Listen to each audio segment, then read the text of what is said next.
8:14. Yes, 8:14. At time po para mag-work na naman. Kasi kailangan natin kumita. Kailangan natin ng pambayad buwan-buwan. Kasi pag wala tayong hindi tayo nagtrabaho, ay nako, saan tayo kukuha ng pambayad buwan-buwan?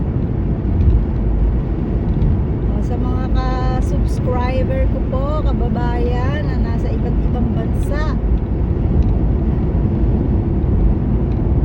alam ko kung paano kayo tawag dyan, alam ko kung paano kayo trying hard your best, all of your best to work hard. Kasi iba ang buhay sa Japan, sa Canada, sa Australia, sa New Jersey, America, Indonesia, at kung saan-saan pa pong mga bansa. Poland, meron akong kababayan nasa Poland, meron nasa Germany, yan, meron akong pinsan din sa Germany. Kaya mga kapatid, mga kaibigan, sumain niyo po ang kapayapaan, biyaya ng ating Diyos Ama sa langit, na buhay at dakila, mapagmahal na Diyos, loving kindness Father God which are in heaven, na tatay po ng ating Panginoong Hesukristo, at tatay din ng mga sumusunod sa mga aral ng ating Panginoong Hesukristo, na batas ng ating Diyos Ama sa langit. Yan po, nakalagay po sa Bible yon, para additional information, additional po na wisdom. Ang totoo po ay ang ating Diyos Ama sa langit ay Ama ng lahat ng sumasa Diyos. Yun po ang talagang nakalagay, naka-specified doon, nakalagay po na sinabi ng ating Panginoong Hesukristo. Kasi po nung nangangaral ang ating Panginoong Hesukristo sa temple, sabi po ng kanyang mga alagad, Rabbi, sabi niya,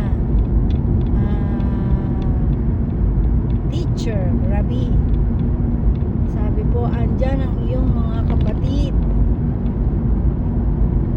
sa labas, tinatawag kanila o hinahanap kanila, ganun yata ang pagkakaano. Pero alam niyo po ba ang sagot ng ating Panginoong Hesukristo?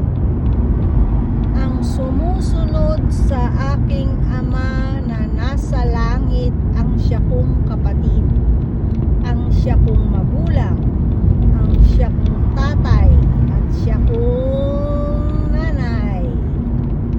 Yan, maliwanag na maliwanag kung sinabi ng Panginoong Hesus yan, na ang sumusunod sa kanyang Ama na nasa langit ang siya niyang kapatid at siya niyang magulang. O ayan po, wisdom po yan, ha. Sarap po ng pakiramdam ko ngayon kasi bagong ligo ako, at ako po'y naligo. At alam niyo po ba, naligo ako kasama ko pa ang aking si Blessed, ang aking pong parrot, at sobrang kulit, sobrang spoiled. Pero before po niyan, ngayon pong araw na to, ay ako po ay tawag dyan, gumising po ako alas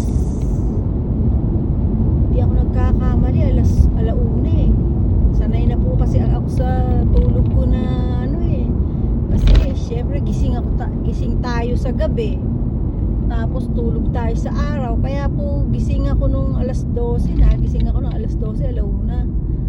Tapos kachat ko yung aking mga kasama sa trabaho. Tapos nakatulog na sila ng alas 3 na yata. Ako diretso yon hanggang umaga. Ngayon pagdating po ng mga bandang alas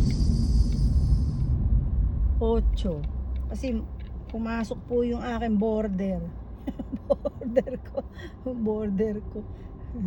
border po yung asawa ko yun,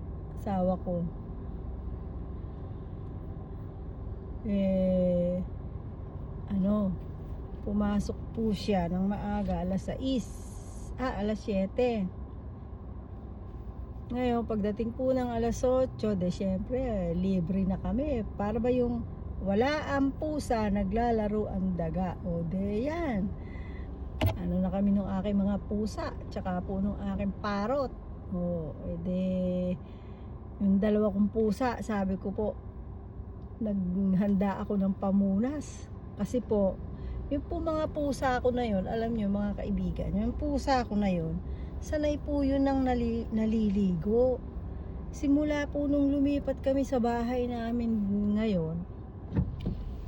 10 years po na kami dyan sa bahay namin kasi lumipat kami ng 2016. 10 years na kami sa August 10 9-10 yan, ganyan kami naglipat po so sa August 10 10 years na kami dyan. At katulad po na itong aking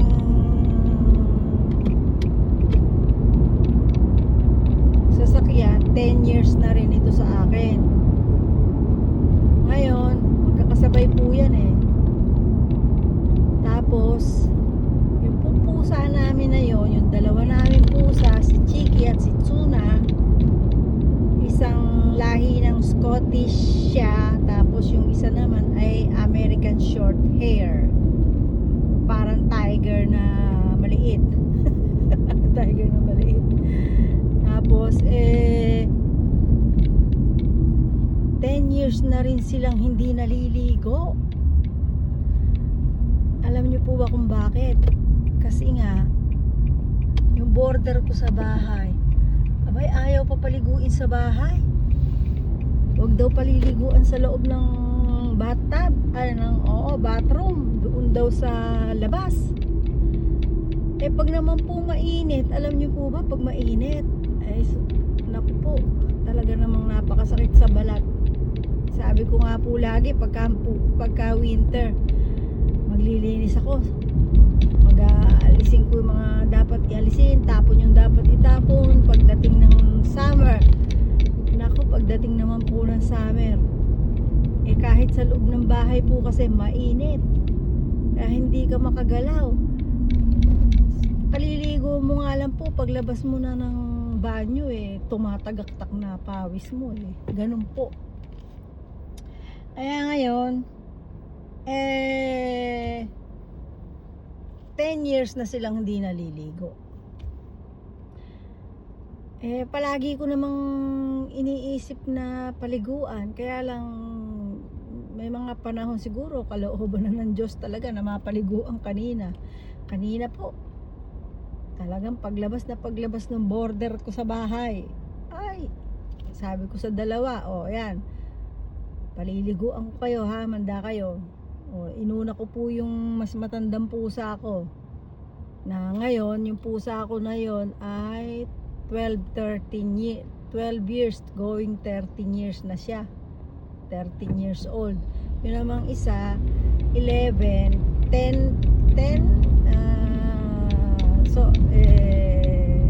11 years na siya mahigit.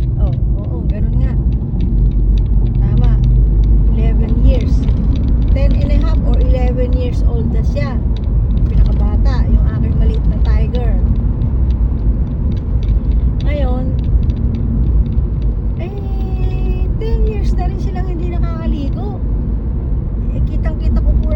init na, tsaka yung nahihipo ko yung yung balahibo pag binabras namin. Ay talaga naman, bumili pa nga ako dati ng shampoo na hindi na kailangan ng tubig kaya lang mas lalong lumagkit yung mga balahibo. Ngayon, ay naku po, sabi ko nga po, ay hindi, kailangan, kahit ako inaantok po kanina ako, mga ganong oras inaantok na ako pero sabi ko hindi, kailangan yung maligo. Naaawa na po ako dun sa aking mga pusa. Syempre ikaw ba naman yung hindi maligo ng 10 years? Kahit po sa Pilipinas ang pusa hindi pinapaliguan, alam ko, pero ito pong aming mga alaga nasanay po kasing naliligo ito. Kaya po ang ginawa ko ay pinaliguan ko isa-isa. Tapos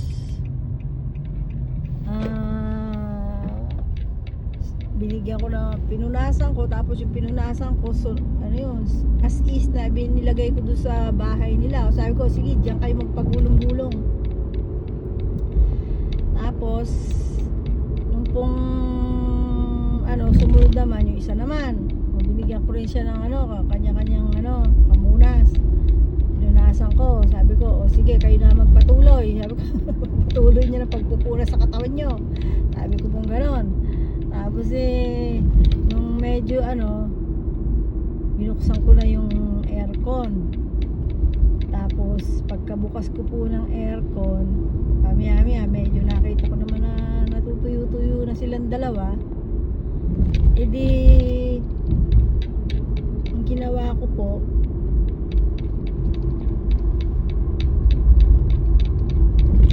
yun namang pinagpunasan nila, naka-ready naman na yun para itapon. So ang ginawa ko, yung pamunas na yun, pinamunas ko rin, pinandukot ko rin sa tenga nila.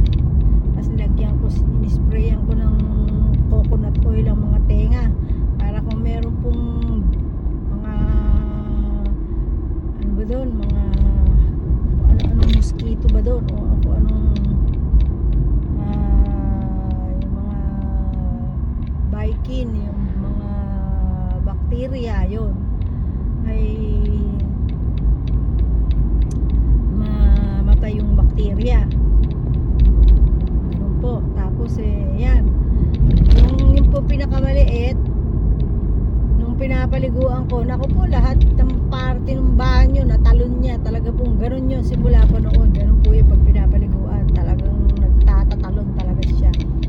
Kung saan siya gusto niya maka-escape siya. Syempre, ginawa ko naman po, tinutukan ko ng shower.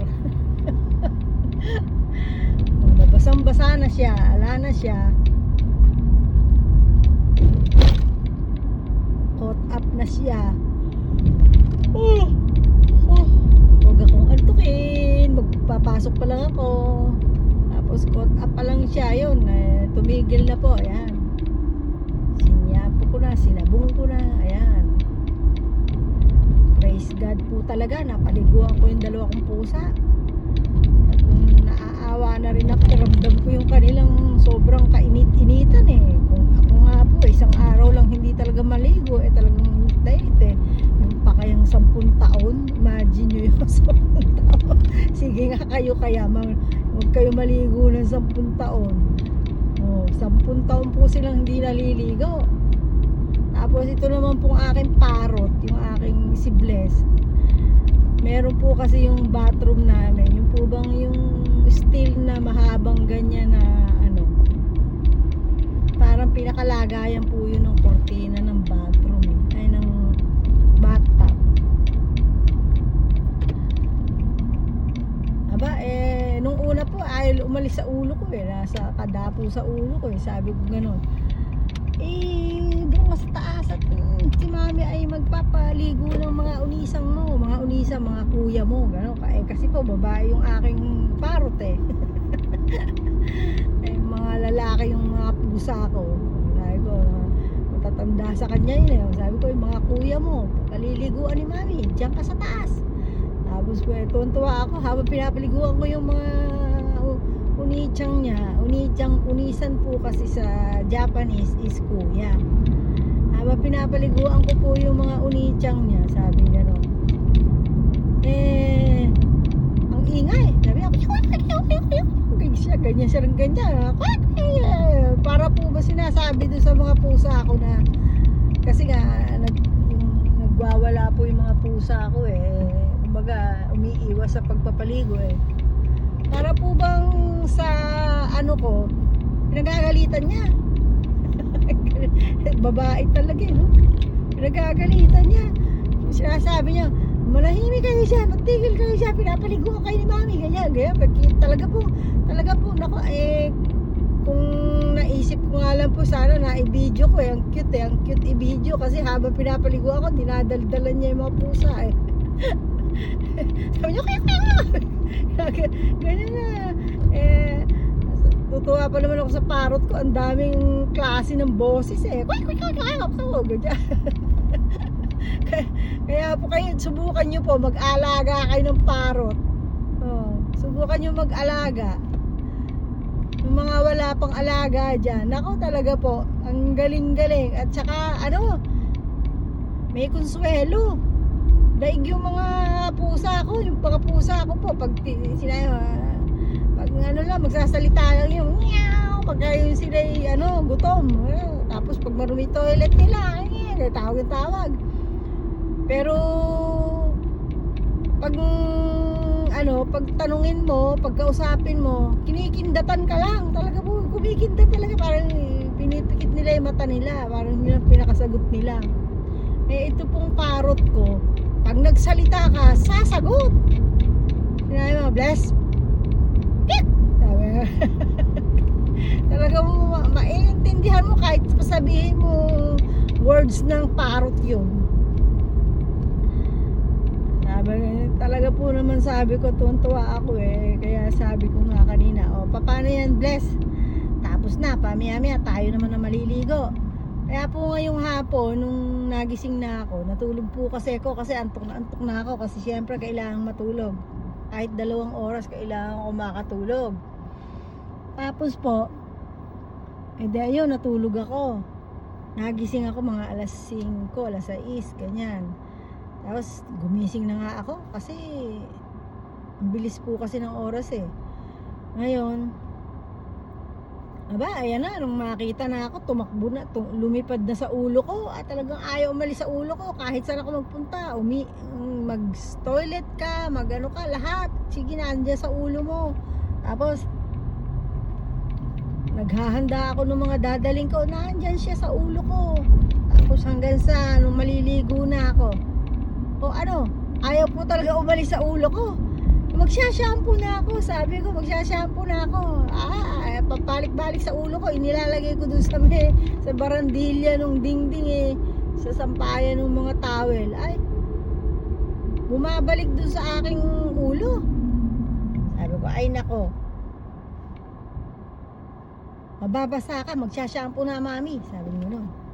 Ayaw umalis. Ayun, nag-shinyawer ko po yung ulo ko. Siya na mismo ang lumipad doon sa may barandilya. Kaya alam niyo, tuwan-tuwa ako doon sa mga alaga ko Ngayon, hanggang po sa mag-aayos na ako. Talagang andun siya sa loob. Kaya ko lang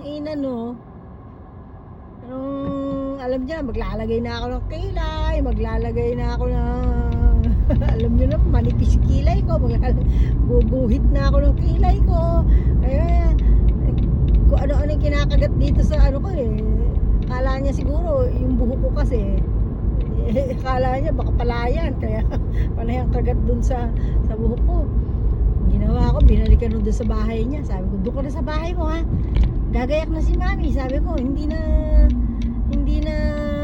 po pwedeng papetik-petik at wala nang oras ang mami. Anong oras na? Sabi ko gano'n, ang pasok ng mami alas 9. Sabi ko gano'n, kailangan makaalis tayo ang mami dito ng mga 8:10, ganyan. Di inilagay ko na siya. Nako, tawag ng tawag, maririnig mo po tawag ng tawag. Hindi ko pinapansin, ako'y gumagayak. Nandun ako sa bathroom, sa may kuha ng bathroom, gumagayak. Tawag ng tawag. Tapos po nung No, tapos na ako. Yun, madali na ako nagbihis at kinuha ko na yung mga gamit ko. Sabi ko, oh, bye bye. O sige, dyan na kayo lahat. Pasok na ako sa work. Dyan muna kayo. Sabi ko pong gano'n. Pag sinabi mo naman po gano'n, Des, bye bye. Kit! Gagano naman po sa'yo. Talagang sumasagot nga eh. Talagang hindi ka ba maboboring. Parang yung anak ko po kasi, nung yung bata yung anak ko, alam niyo ba na nung matuto magsalita yung anak ko, nako, sabi ko po sa inyo, hanggang 12 years old yung anak ko, walang katigil-tigil sa kakasalita, kakakwento, kakaano. Eh minsan sabi ko po sa anak ko, anak, pwede ba kumain muna tayo? Ganon po kadaldal yung parot ko. Bagay, parot nga eh, kasi kilala naman sa pagkamadaldal ang parot, ano. Naalala ko yung anak ko ganon eh. Sobrang daldal. Kaya lang nung lumaki na, syempre, nung lumaki na siya, hanggang 13, 14, yan, madaldal pa, hanggang 15, hanggang basta, nung nagka-girlfriend lang eh, naging malihim eh. Hindi na dumadaldal eh. Tapos ngayon po, lalo na ngayon, ako po, pag ako nag-text eh, ang haba ng text ko eh, ang sagot lang sa akin eh, okay mami. Napakabilis. Sabi ko, ano naman niya? Talaga pong as in. Kung noon, sabihin mo sa kanya na, anak, pwede ba kumain muna tayo? Mamaya ka na magkwento. Ganyan. Ngayon po, ikaw ang magsasabi, anak, baka pwede magkwento ka naman. Ganon. Magkwento ka naman, anak. Ganon. Eh, kasi kung hindi mo sabihin, hindi talaga magkukwento eh. Talagang ang bata eh. Kaya nakakatuwa eh. Mas namimiss ko yung pagkabata eh. Pagkabata niya na madaldal, na magaling kumanta. Kabisado yung mga kanta sa TV, sa drama. Sabi niya nga sa akin, mami, ba't ang galing mong kumanta? Bakit hindi ko yata nakuha? Sabi niya po nung itong malaki na siya. Sabi ko, hindi, wala ka lang practice. Hindi ka lang kumakanta. Sabi ko, hayaan mo pagka minsan punta tayo ng karaoke. Sabi ko, ikaw pa. Eh, lahat po ng mga kapatid ko, tsaka nanay ko, tatay ko, alam ko magagaling sila kumanta eh. Lola ko nga, galing kumanta eh. Baga, wala siyang pagmamanahang hindi magaling kumanta. O hindi marunong kumanta. Eh, kulang lang sa practice. Kaya po mga kaibigan, eto na, malapit na ako sa trabaho namin. Salamat sa pakikinig, salamat sa kwentuhan natin habang ako ay nagdadrive, eh, kakwentuhan ko kayo. At saka, siya nga po pala sa mga playlist natin ha, pagka po, pag wala po akong audio record, puntahan nyo lamang po ang playlist at saka isang like and isang subscribe na lang po ang aking hiling para magdire-diretso tayo ng kasi pag po nila-like po natin, mas marami ang makakarinig kasi po kumakalat yon. Kasi kailangan po nating maikalat ang salita ng ating Diyos Ama sa langit, lalong-lalo na po sa panahon natin ngayon. Kaya po like and subscribe po mga kaibigan. Yun po ang pinaka the best na maitutulong natin sa pagkakalat natin ng salita ng Diyos. Kahit ako na po ang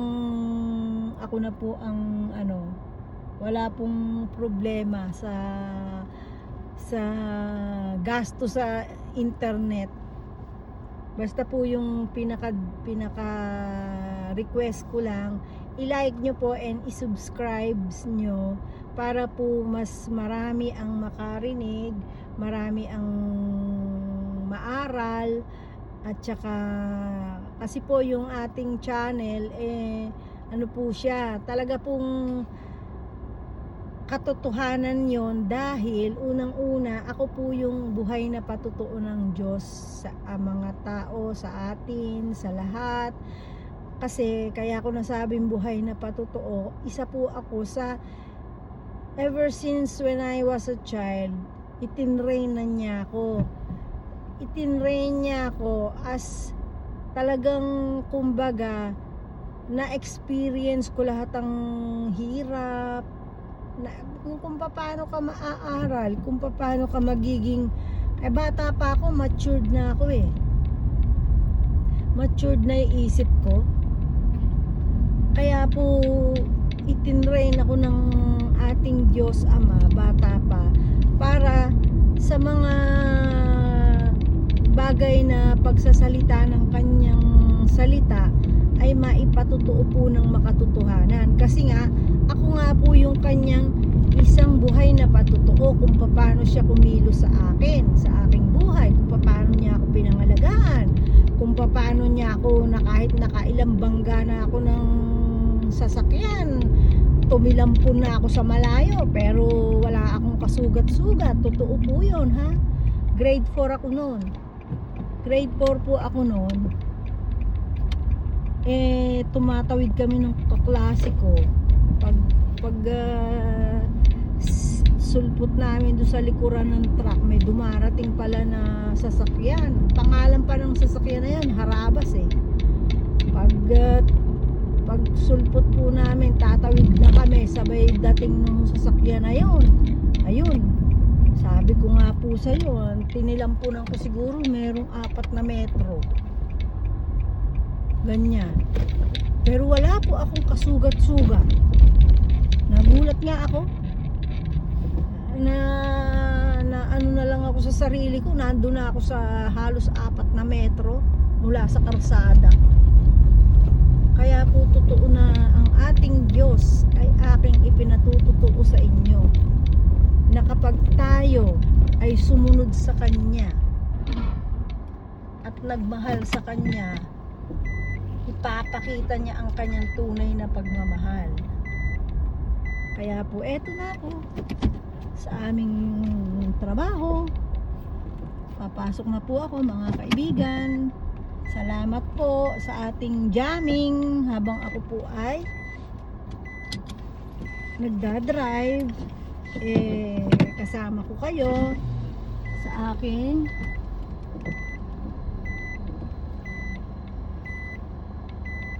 yan, okay na po. Salamat po mga kaibigan. God bless you all.